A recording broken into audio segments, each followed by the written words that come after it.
Hey everybody, it's your dream team. This is Soph, This is Rich. and we are from across Across the the pond. pond with no mermaids. Hey people! Oh, I'm so excited. Oh yeah, you sound a bit out of breath. What you been doing, or don't we want to know? Oh yeah, I was getting a little exercise in. Almost had to run up the stairs so I wouldn't be too late for a show. And then I had to grab my concoction for Serious Sunday to put in my, you know it. About time you had that. You've been a traitor and just had something else for the last 2 weeks. Just saying. Yeah. Anyway, while you're, oh my God, you haven't dropped it, have you? I caught it. Just a little mining spill. You I'm know very, what? very clumsy. I thought I was clumsy until I met you. I'm not going to be mean. I am very clumsy, okay? I know. Been like that since a kid. Been like that since a I kid. thought I was clumsy. How was your weekend, Miss? It was amazeballs. Do you know it? Hello? Where are you going? Yeah, I dropped the cap. I told you I'm clumsy. It's been like the Bahamas here. Blazing squad. Sun's been out, not a single cloud in the sky. I even had sliders on today and a vest. Sliders? You talking about the food sliders or On your feet, like flip-flop sliders, you know. sandals? No, sliders. Flip-flops. No, sliders. Slides. Sliders. Anyway, Okay. I got my toes out in public and it was great. I mean, I wish the weather could be like that all the time. I've said to my mum for as long as I can remember, I'm born in the wrong country. I'm not made for wet weather. So yeah, it has been great. Yeah. Great. Well, my weekend was really nice. It's raining here. It's raining like cats and dogs outside.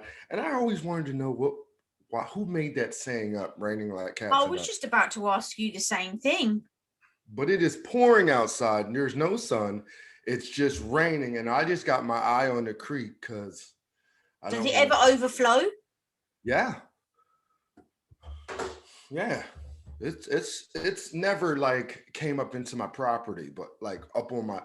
That don't make any sense. It came up in my yard, but didn't come like in my house or anything. Okay. Like halfway up my yard, though. Does that affect your insurance? Yeah, you got to have flood insurance, which sucks. Big one. Oh yeah. So that's it. You've got rain. I've got glorious sun. Hopefully it's going to last. Come on, man. Give us a break. But the thing is with England, if it lasts, this is going to be our summer. Do you know what I mean? Yeah.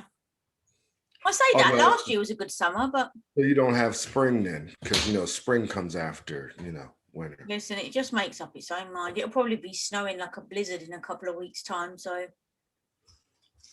Wow. So yeah, that's that. That's what you done. That's what I done. Oh yeah. So today, while you wet your whistle, today is Serious Sunday. What's going down, Richalicious? What's going down today? We are going to be, because this is the last day of Black History Month, and I thought, would it be only right and fair to represent some new generation of Black history for me? I feel like I'm introducing someone who's going to be famous, break all kinds of records, and I'm excited. He is, and you know what? Wherever he goes, it's going to be like, this is where you heard it first, right here on Rich and Soph across the pond. So therefore, in the future, everyone's going to want to come on our show because this is where it starts. Mm-hmm. Now, I've met this young man years ago before he was this big entertainment success, and I mean, he's kind of healthy too. He stays in the gym, but I met him years ago when he was just a little man, and now he's coming to his own. He has a family. He produces music. He writes music. He's even written our jingle and produced it.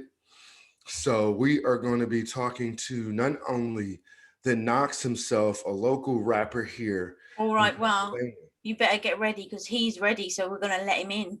We're going to let him in? Let him in. Let him in. Oh no. My He's man, muted. 100 grand. There He's he is. muted. He doesn't want to talk to us. There he Nope, is. nope, There he nope. is. My Unmuted man, now. 100 grand. What's going Listen, on? Rich just Knoxx, what's gave you the going biggest down? intro possible, and then Oh, you were yeah? muted. So it was a bit like you was like, whoa. Bring it all back down. Yeah, bring it back down. Yeah. Hey man, again, while we got you here, we want to thank you once again for participating and showing us love. You hooked our jingle up. Absolutely. Everybody loves our jingle. We love our jingle. Yes. But before we go any further, Rich gave you a big boost up. But I would like you to tell everyone who you are and what you do. Yes. Yeah. I mean, this weirdly enough is one of those uncomfortable things for me, but I'll try my best to talk myself up a little bit. Knoxx Music Official. I'm a hip hop artist. I also do a little bit of production once in a while as well too. I do videography as well. All of my videos, all of my editing and whatnot. I do all that.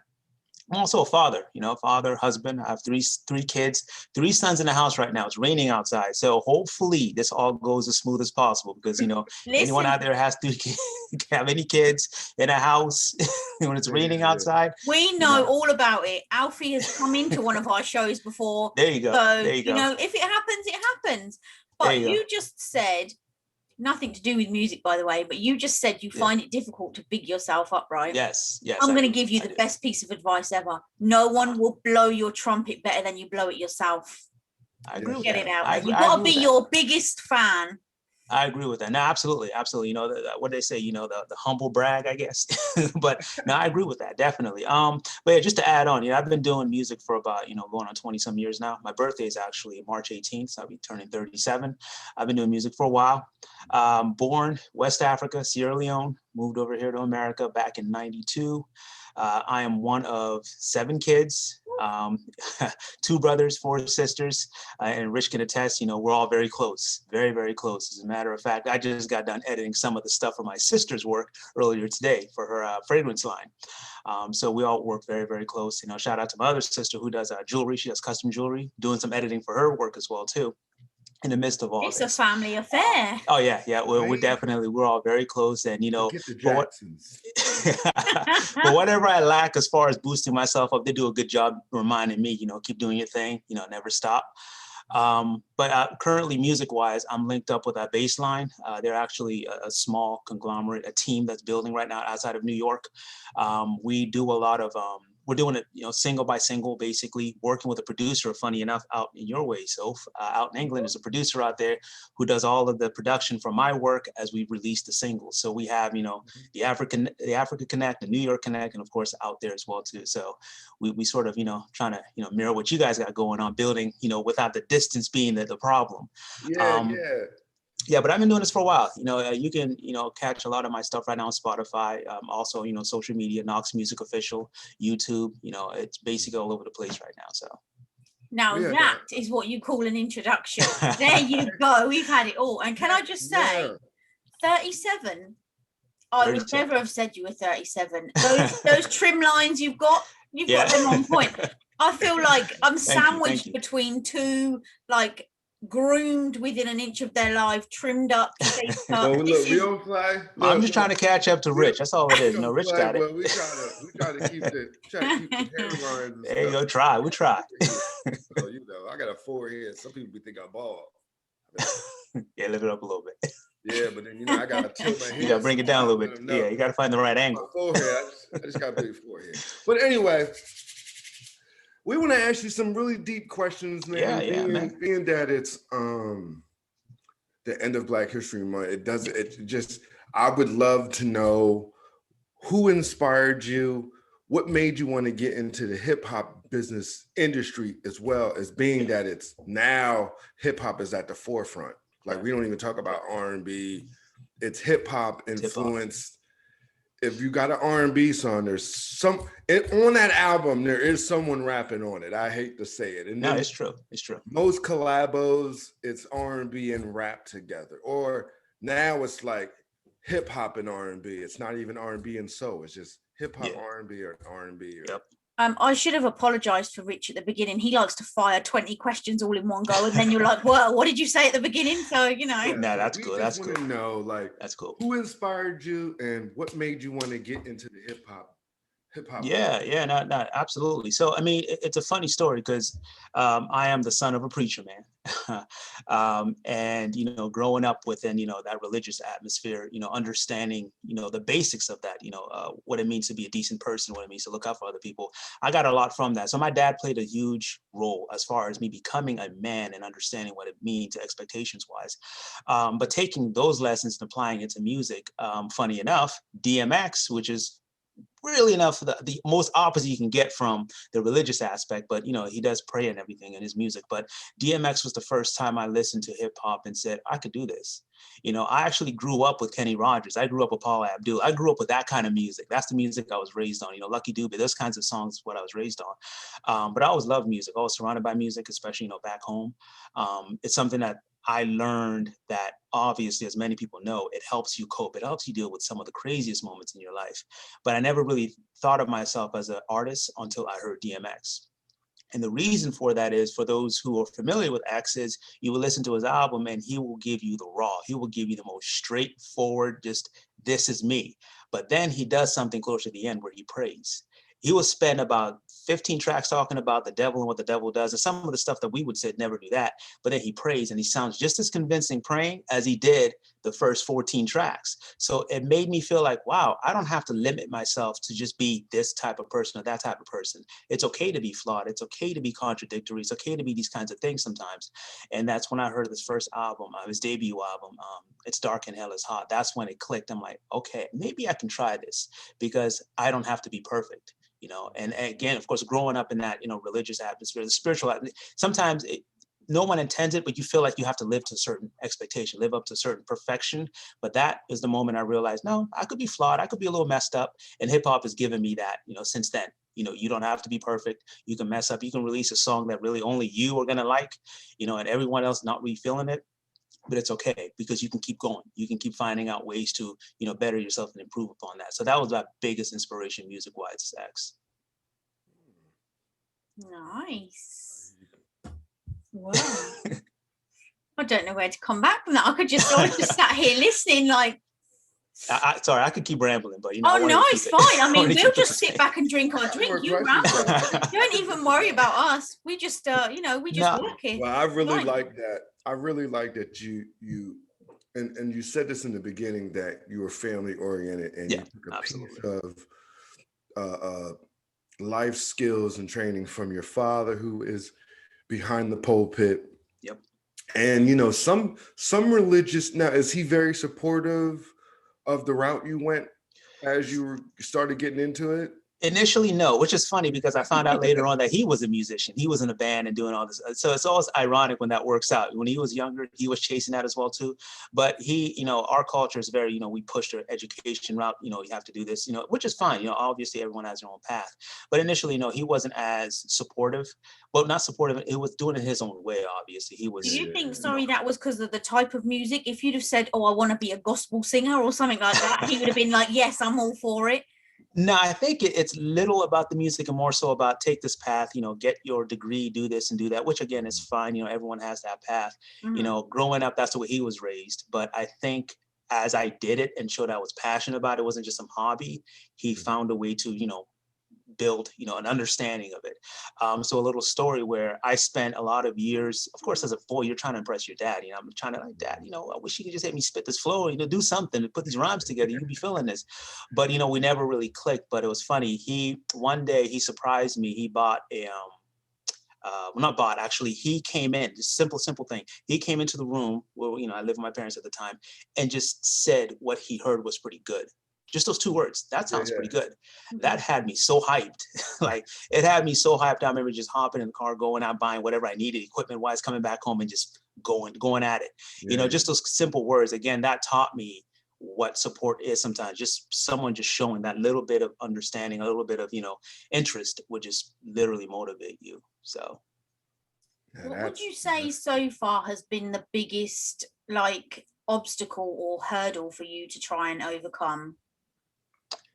Good question. If any. It could have been Yeah. plain sailing for you. We don't know. No. They're definitely, as time goes on, whatever was a challenge the day before may not be such a thing later. But recently, it's really the balance, the being a husband, being a father, and of course doing this. It's I think if anyone knows, I mean, nowadays we have the internet to really help out, but back in the day, you didn't have the accessibility to get your fans to be out to reach. You have to actually be on the road. You have to be out there doing your thing. So it's made it a little easier, but not in the sense of completely easy, because you still have the challenge. Like I said earlier, I have 3 boys in the house. At any given time, whatever I was doing has to be put on pause, or you're on Knoxx right now. You're dad for the next hour or so. You got to you can't mix those wires up. So you got to put that on pause. But I think it's not a bad challenge, because it makes me, be a better person once I figure out how to balance it out. But that would be a hurdle, just balancing out the fatherhood, and then of course being an artist and knowing how to, your day to day, how to figure that out, how to navigate through that. Okay, so you've just mentioned it there. How much different is Paul and Knoxx?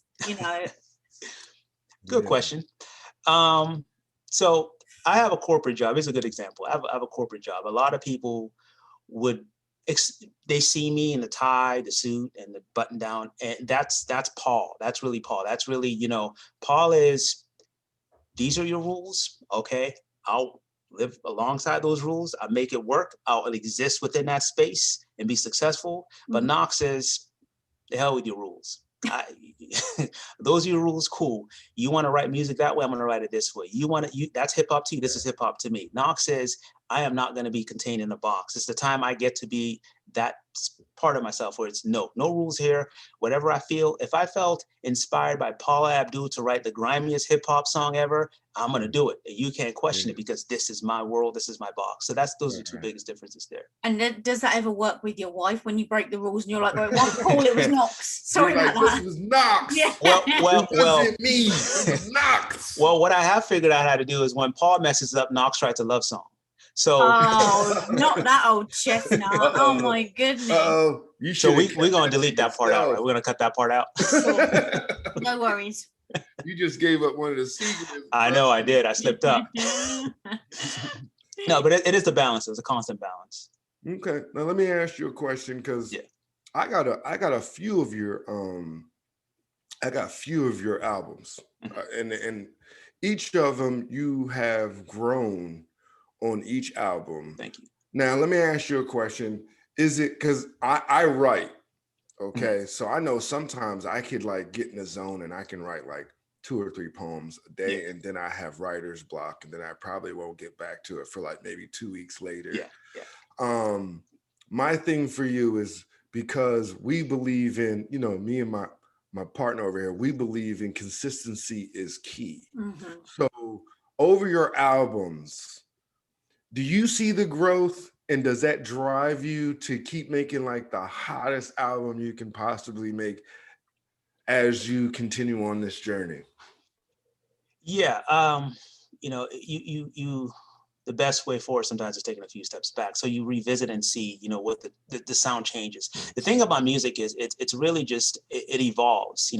Anyone who listens to hip hop nowadays would be like, okay, that wasn't my hip hop. That's not the hip hop I grew with. Everyone has that definition. Hip hop really evolves, but growth definitely always, I go back and revisit the older songs. And the first thing I try to do is answer why.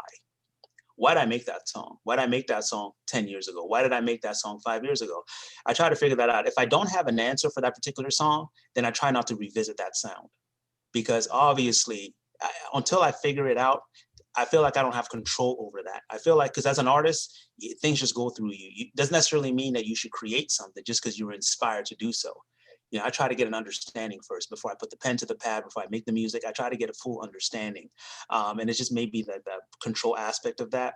But the growth comes from, like I said, the first thing I do is I revisit it and I try to say, all right, why did I make it? Now, if I can't answer why, then I try to revisit that sound, figure out what I've learned from that song, because you're trying to master the wordplay. You're trying to master the technicality of it, but you don't want to get lost into the point where it no longer sounds like yourself. You're trying to figure out that aspect of how you're growing within that specific area that you do understand why you created it. So, basically to answer your question, yes, I do revisit. I do try to identify those moments where I've grown. And that's why I feel like, like you said, you can hear different aspects of me as, the music, the catalog grows, is because I do revisit that a whole lot and try to figure out, I always want to know why I created what I created for it to make sense. Okay. So let me just ask you then, what comes first, the lyrics or the music and the beat? How do you? It varies. Most of the time, my family can attest to this. It's a little crazy process I have where I could be in the shower, I could be doing whatever. I grab my recorder, my phone, I have an app, and I will literally just record a beatbox. I would do that for maybe 60 seconds to a minute, and I would beatbox. And then when another sound pops up, I'll do that as well too. So sometimes I get the sounds. And then strangely enough, sometimes I will hear a song in another room, and I'll hear it incorrectly. I would have no idea that I'm hearing it incorrectly, and it'll inspire something else. So most of the time, the sound is coming, and then I put the words together. When I was younger, the words came first because I always identified myself as a poet before I ever became, did the hip hop I did as a recording artist. Say it, poet. No, I identified myself as a poet first. I think it was just, and Rich, you probably relate to this. The words do come quicker. Sometimes as you're experiencing things, you just have a way of just saying, all right, this is how I feel, if you're lucky enough to be able to express that. But nowadays, the sounds definitely come first, and I try to figure out a way to make those words match, because sometimes it's complicated. What does that sound make you feel like? Because that's what you're trying to do, put that into words and for it to match. Okay. You've definitely got to feel the music, right? Absolutely. But for me, if someone said to me, you can have TV without music channels or music for the rest of your life, I would choose music all day, every day, Absolutely. Would you be the same? Oh yeah, definitely. I'm a music person, and I'm also a huge movie fan. I'm a huge movie buff. I'm one of those people who buy movies just to watch the behind the scenes. Like, I'll watch the behind the scenes for hours if I even watch the movie itself. I love, the whole process of filmography. My older brother, Sam, is a huge film person, and him and we share that love. And as a matter of fact, sometimes when I'm editing something and we use the same software, fortunately, I shoot him a text, hey, how do I do this? So we work in that aspect as well too. But yeah, I mean, if I have to choose between the visual or the sound, it's going to be the sound, because I feel like the sound, it gives you space to create your own world. The visual, it puts you in a world. And then of course there's escapism to that, with movies, but I think the sound always gives that extra space. It has that extra room for you to create your own world within that parameter. For me, music is definitely a game changer, because it is a mood changer. You could be in the crappiest mood ever about anything, whether that be upset, annoyed, angry. You put on a song, it'll flip it. Yeah, no, I've dropped my son off at school literally half asleep some days, and I've cranked, as soon as he's in the school, crank that stereo up in the car. By the time I get home, I'm like, yes, I'm ready for my day now. Let's go. So yeah, music's definitely a game changer. Yeah, and for me too. And I don't know if this is for you guys as well too, but sometimes I will play a song and I would know the song is not intended to make me feel a certain way, but I still play it on blast, and it gets me hyped. Like, admitting here, Maxwell's A Woman's Worth. I blast that sometimes, and I'm trying to, of course, hit those notes. You can't really do it, but that gets me hyped, bro. None of us can, bro. Real. So that gets me hyped, and I'm thinking, well, obviously this song was not created for that, but that's the beauty of music too, because sometimes it could put you in a place where you never even imagined, or what the creator imagined. So it's pretty liberating. All right, now my next question. I think this is a really good one. Okay. You would. I've noticed there's a lot more hip hop artists going independent versus, the label route. Big, you know what I mean? How do you feel? Would you want to be on a major label, or would you stick to being independent, blow up on your own? Or would you work out some type of deal where the major label can still, have a piece, but you want to keep your independency? Yeah. That's a good question. I think if you would have asked me this like 15 years ago, I would have said, give me a big label deal. Put my name on the line and give me a big label deal. But, going back to what I was saying before, the game has changed really. You don't really need a label. Obviously, it's going to be harder, but you don't really need a music label.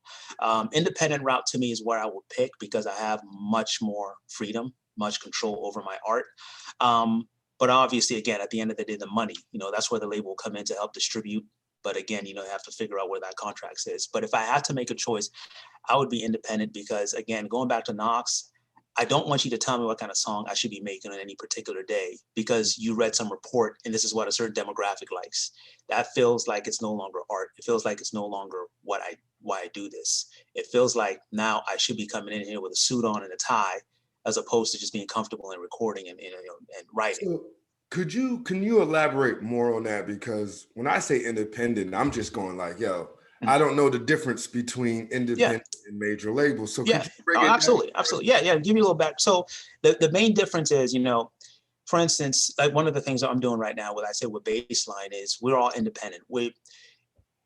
The major label route would be you're given this contract, and depending on the verbiage of that contract, the label saying like a Sony Music or whatever is basically telling you you have a 5-album, 5 EP, whatever it may be. This is the deal. And these are the dates. These are the time frames we have to release this music. So they have a lot of control over what you're doing, and they also have a lot of control over that revenue aspect as well too.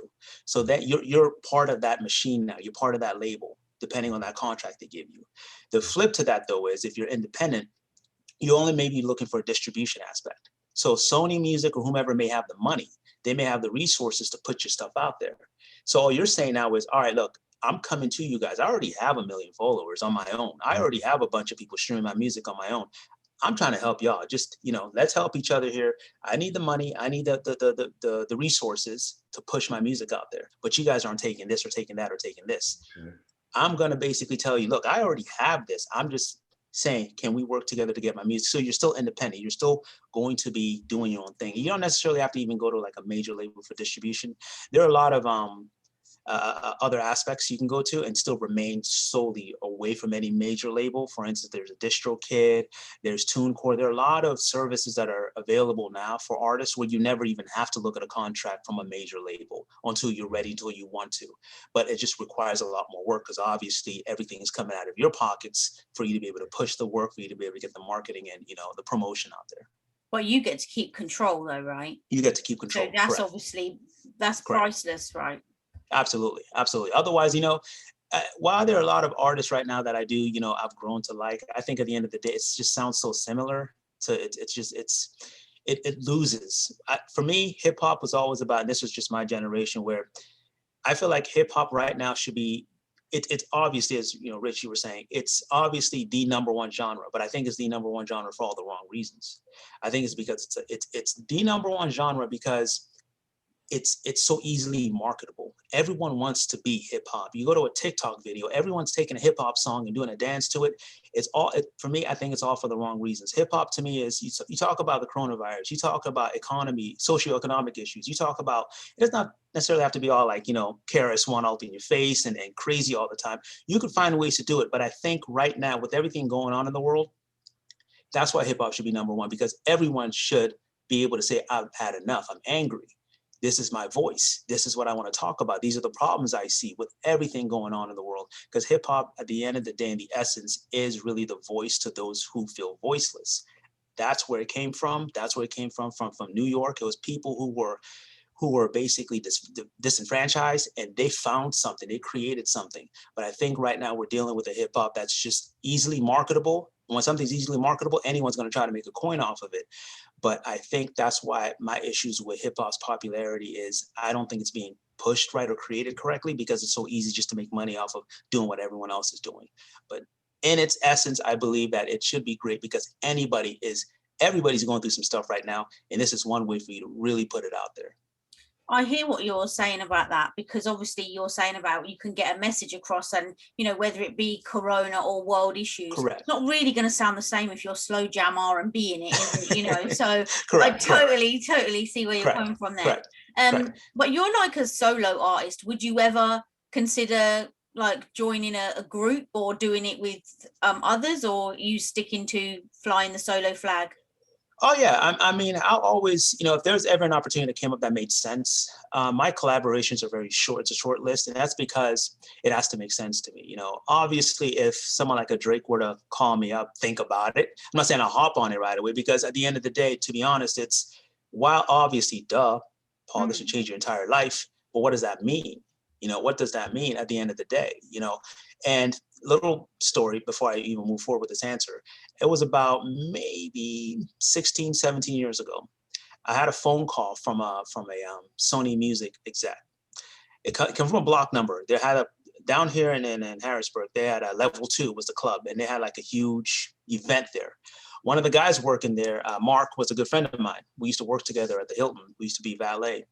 You are name dropping big names here, but carry on. I love it. No. Just give you an example. Because sometimes when people say, you know, I don't want to go that route, it's always like, come on, everyone wants to do that, but that's not true. So he gave my music to this guy. This guy calls me from a block number. I missed the call. I hear the voicemail and I'm like, oh, wow, ooh, what's going on here? I was hyped because obviously this guy he loved the music he heard and he wanted to meet me. And I spent so much time trying to figure out who was this guy? Hey, who can help me try to figure out this number, so on and so forth. And the entire time, as time went on, I started to realize, well, obviously, wasn't meant to be, obviously. Otherwise, I would have picked up the phone. And that put me in a position to realize, all right, why did you even want that? Why did you want that call? Why would you have answered that phone call? So while in retrospect, it's easy to say that sucked and answer the call, it also gave me the perspective to say, hold on, why? Because if I would have answered the call, I wouldn't have been able to ask why. I would have just been, let's go, let's do this. I'm on the next train, the next bus, whatever, I'm up there, let's do this. But because I missed the call, I grew figuring out that it's more important to ask why. And that why led me to understanding that just because someone has the name, someone has the ability to change your life, doesn't necessarily mean you're either ready for it or it's the change that you really want. So basically, I say all that to, you know, going back to the steps there, basically painting that picture to say, if someone like a Drake were to call me, it's not just yes, it's, hey, what do we do? What does this mean for me? What is this? How's this going to impact me? Because at the end of the day, I could end up having one very good song and then business-wise, everything be ruined. You know, I never have another opportunity, you know, so you just have to be very, very aware of that and not be ready to jump into that fray. So, but collaboratively, my list is very short because it always has to make sense to me. But if the opportunity was right and it made sense music-wise, then yes, absolutely. I've worked with the same artist a number of times. It's probably a list of like 5 or 6 people or 7 people, but I've worked with them multiple times because it made sense. You know, the list is short, but every time I go to create something new, they're in the same space that I'm at. So it makes sense. Come on in here, let's do this. You know, let's make the best music possible. Even though the last time we made a song like 2 years ago, we seem to be in the same space. Let's work. Can I just say, I feel like we're friends now you're on the show. So if LL Cool J ever contacts you, can you please just set up a video call? If not, even if you don't go ahead and collab with him, I at least need a video call. So I got you. LL. Well, if you don't ask, Rich, if you don't ask, you don't get. This is true. Now, let me ask you another question. Being that it's the end of the Black History Month, I've noticed, how do you feel about white rapping artists, white artists? Because I've noticed over the years, a lot of the industry now, they're contracting a lot of white artists that sound Black. And back in the day, you had Elvis, who sounded so. I'm king of it all. You know, Elvis was a rapper. The king of appropriation, right? I'm just doing a correlation. Yeah, thank you, Paul. Thank you, Knoxx. You know what I mean? I'm just saying, you have a lot of R&B artists now are making tons of money that sound Black. And you have Black artists that don't get as much love or support as, say, like a Grande, or and then you have the one female rapper. She hasn't rapped in a while. I can't even think of her name, but they say that she sounds like the Brat. And the Brat had something to say about it. So I would like to hear from an artist. How do you feel about, you know, white artists coming into the genre, and some of them are being way more successful than the actual. I'm gonna give. I can't even think of the guy's name. Yeah, I can. Charles Bronson, right? He sounds just like Ghostface. Ghostface, yeah. And there was an issue where, well, I mean, Bronson, he did apologize, but he called Ghostface. Well, he old. he did an interview and Ghostface found him and was like, "Yo, what you mean I'm old?" Yeah. I mean, he apologized. He said, I got a little, I got in my head, and my head got a little big, so I apologize. He was man enough to be about it. But how do you feel about that? Say like you come out, your sound is unique, and then all of a sudden you have a white artist sounds almost like you, and he's getting all the buzz. How would you handle that, or how do you feel about the integration of hip hop, being that there's more white artists is coming into that? Yeah, it's a dope question. I think to sort of unpack that a little bit, I think the scenario where regardless of what race you are, if you're biting someone else's style that's whack, I don't care what race you are. I don't care what genre of music you do. If you're stealing someone else's work in a sense of, now I get it, imitation, flattery, and all that other stuff, you pay how much, yeah, I get all that. But if you're blatantly taking someone else's style and then capitalizing, that's whack. There's really you're not an artist. You're just somebody who has it's not even a talent. You just can impersonate very well. That's lame to me, So I don't think it's really, limited to any sort of race. But to answer your question, as far as the success that, Caucasians or white folks have had within hip hop, I think it just makes sense. First, I think there's a good way to do it. There's a very bad way to do it. A good way to do it, Eminem, because Eminem respects what this is. Eminem will always say, I am a guest here. And I think that's very important when he says that, because I was watching Netflix's Amend last night, the limited series that started. And one thing I always think about is how when you have a bunch of people who you strip everything away from and they create their own, this is theirs. This is their thing. Hip hop, I know a lot of people get, up in arms about it, saying hip hop is a Black thing. Hip hop was created by Black people. It's a Black thing, but it doesn't mean you can't come in. You can't come in here and have a good time with us, as long as you read the sign at the door and respect the rules in here. That's all that means. This is our house, but you can come in here as long as you're sincere about it. And Eminem is genuine. Eminem does his homework. He respects the art. The bad way of doing it is the Vanilla Ice of them. So you have people who who you can tell there was no sincerity. You can tell they just basically came in. It was hot. You can capitalize it, because at the end of the day, it's the same thing Elvis did, right? And going back to what I was saying with hip hop, now hip hop is the most easily accessible thing, because hip hop came from the one thing that a lot of other music don't really have that history with, which is the blues. Everyone struggles. Everyone goes through some stuff, right? Hip hop was a way to take that and make it something good. And if you really think about it, people pay to go to therapy to find a way to make this darkness something good. And that's what hip hop really is. In its essence, it's taking something bad and making it something good. And that's why a lot of people are attracted to hip hop. But I think you have to respect it. And again, if you're white, you're coming in here, have the skills. First of all, be good at it. Don't coast on the privilege. Be good at it. If you're not good at it, you will be called out, because that's what hip hop is. You're going to be called whack. So have the skills, have the skill sets, and have the respect for the craft. If as when you listen to a rapper, you're like, oh, he's garbage, he's trash, or he just has a dope producer. It just sounds good. But you can easily pick apart those deficiencies, or whatever that person's lacking. But again, I feel like it doesn't matter what color you are. Coming in here, first, respect the fact that this is not your house, you're a guest. Two, at least have the decency to put the time in, hone in on your craft. Because obviously I don't care what race you are. You probably could come in here and give us a new perspective, give us something that we haven't seen before. More power to you. Come in here and vibe out, enjoy the time here.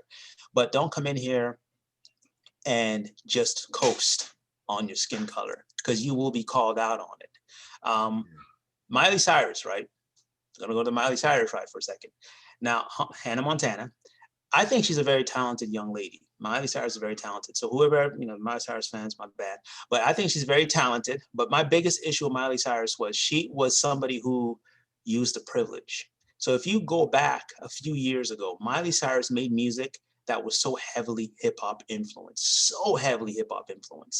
And all of a sudden, now she's out of that. She's done. She's collected her checks. She's good to go. She's gotten her popularity. That genre is done. She's gone. You know, people who do hip hop don't have the luxury of just flipping the switch and being able to still be successful artists. You're going to be criticized. You're going to be called out. You may lose a lot of fans, but she was able to just come in, get the notoriety, get the popularity, get the numbers, get the plays, whatever, and then go to another genre.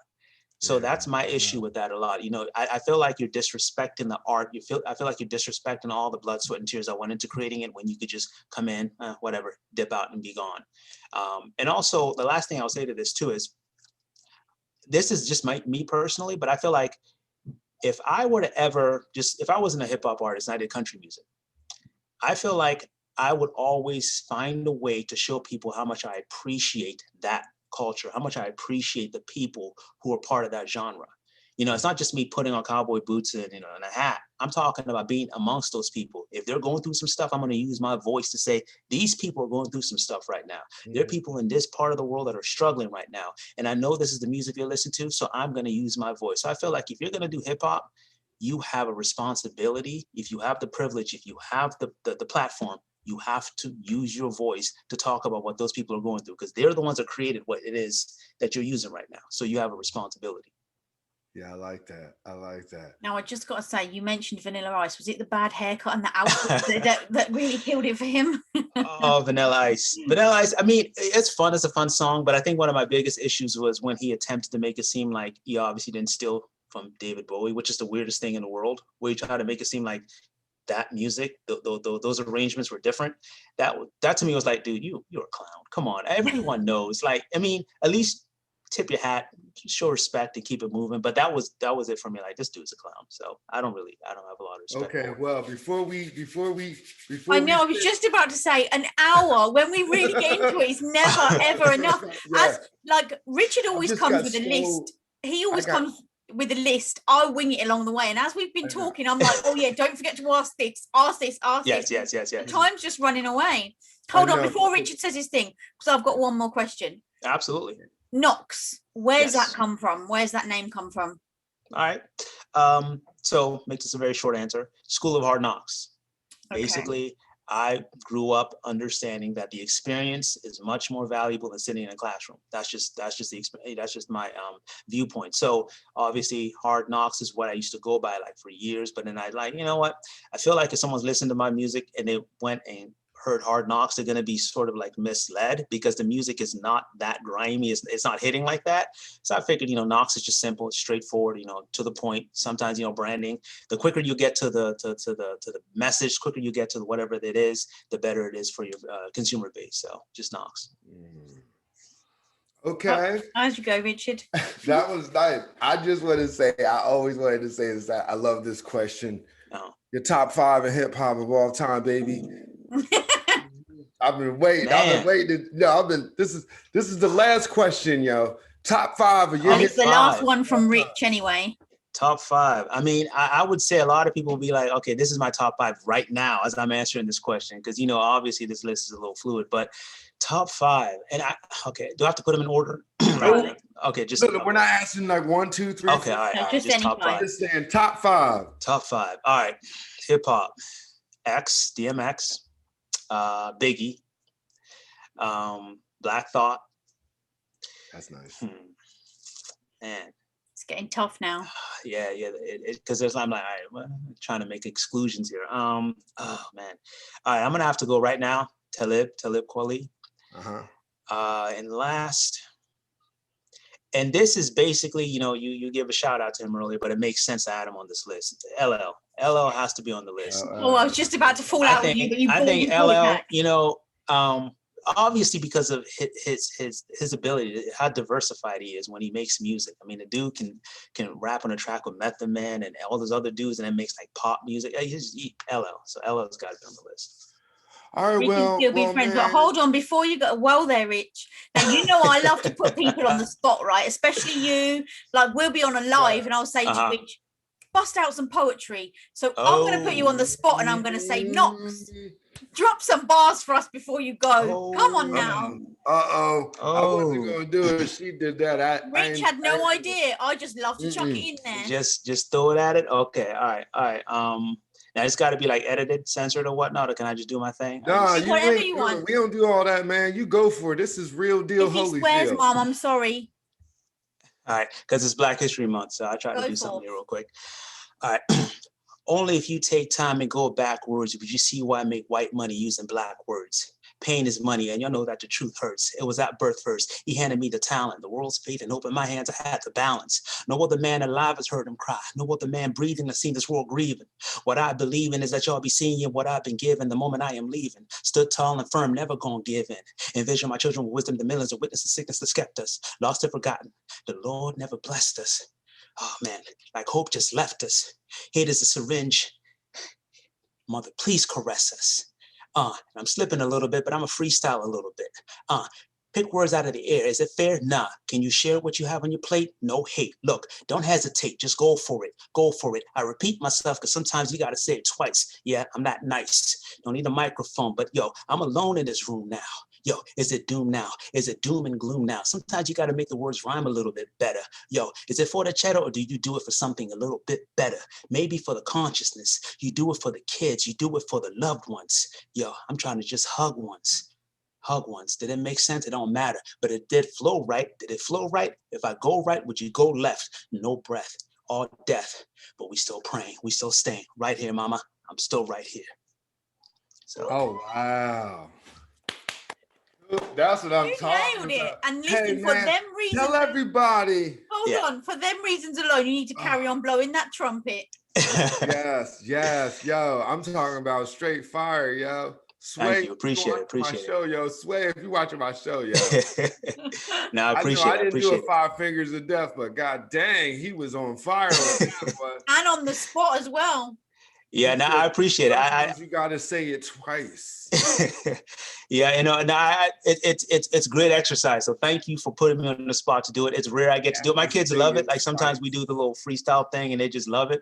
But I always put them in the spot to try to think a little faster. So thank you. I appreciate that. Anytime. You can always rely on me for that. You have to say it. You gotta say it twice. You gotta say it twice. Dope. Hey man, let everybody know before we let you go where they can find your music, where they can find you. Yep. Where you gonna be at next? Yeah. So absolutely. So again, Knoxx Music Official. You can find me on Spotify, Knoxx, Knoxx, YouTube, Knoxx Music Official, Twitter, Knoxx Music Official, Instagram as well too, at Knoxx Music Official. Actually about to be dropping another single right now. The single Right Time is constantly in rotation right now, getting some good numbers. We just peaked, I think, a little over 5,000 streams on Spotify on Right Time. Still building. I believe it's going to be March 11th or whatever the date is. Of course, I'll follow up with y'all, but the next single, Talk, is going to be dropping. I definitely want everyone to be prepared for that. Talk is a huge song of mine. Again, produced by my man out there in the UK, doing his thing out there. Shout out to Baseline. Again, Knoxx Music Official. If you want to check out my work, Knoxx Music Official, on any sort of platform, you'll be able to hear it. You'll be able to catch up with me. And knoxmusicofficial.com is the official website. And gonna be dropping some merch here soon. T-shirts, hoodies, so on and so forth. So look out for that. Well, we will drop all your links to all your stuff in our appreciate it. Everywhere really. I mean, and then when you get merch and you've got a T-shirt, we can do a T-shirt exchange. Definitely. You can have one of ours. Definitely. You can have one of yours. Absolutely. Now I look forward to continue working with you guys and being in touch, man. I love what you guys are doing. I love what y'all doing. You're gonna have to come back again just to do a bit more, just to do a bit more music. Yeah. Thank you. That was great. And like I appreciate the opportunity. Thank you for sparing some of your time between fatherhood and producing and the work in, the white collar world. We want to thank you for giving us a little bit of your time and talent, my brother. Thank you. You keep it going. Don't stop. You know what I mean? Thank you. Like Likewise. he says, sometimes you gotta say it twice. I'm gonna remember that. Thank you so much for joining us. I love y'all. Thank you very much. I appreciate it. All right, man. Thank you. Take care. Thank you. Right. Wow, that was a great serious Sunday. Am I correct? We got a treat. I have to say we got a treat. Can I just say, I'm going to thank myself because I was the one that put him on the spot and told him to drop some bars. You know what? I'm gonna be honest. I'm gonna Go be on. honest. I know he can rap. I've heard him freestyle. I've seen him in Okay, but some people don't like to be put on the spot, and I'm of course glad they you don't, did. because I've seen you sweat under the collar on a live, and I've said to you, "Come on, bust out some punch." You're like, "Oh, oh." So he could have took it anyway. He could have said, Why I got to be the example though? because you're on the. He could have said no. So fair play to him. But no, he bought it. He bought his A game. Yes, he did. And he really cleared up a lot of questions for people who are watching us or inspired to be into that industry. He gave us a little step by step of how he does it. He gave us a little step on the difference between major label and independent. So I appreciate all of that. And his answers, like, he had zero clue what he was going to get asked. Yes. Just that he was on the show, and he literally went into detail. Like, it wasn't just like, yeah, blah, blah, blah. Next. Yeah, my name is Knoxx. And I do this. He didn't do that. Yeah, he was very on it, very professional. So yo, he's on the right path, if I say so. And can I just say, you heard it here first about the new single about to drop. Talk. Just heard that. Sometimes you gotta say it twice. But anyway, people, this was our serious Sunday. I know it probably wasn't as serious as most people would think it would have been, but I thought it was great. As Rich would say, I thought it was dope. I thought it was dope, and it was fire. It was phenomenal. I thought Get it was in. great. Also, we ain't gonna see you till next week, huh? What you mean? Because this is Soph. This is Rich. And we are from across the pond. Back.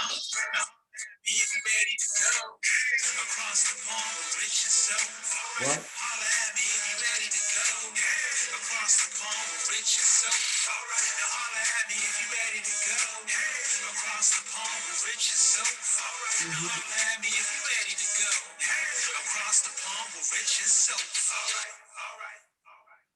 Hey, maybe we could ask him if he wants to come back every week and sing it live for us. I don't know. We might have him do it one time when we invite him back. Why didn't we get him to do it then?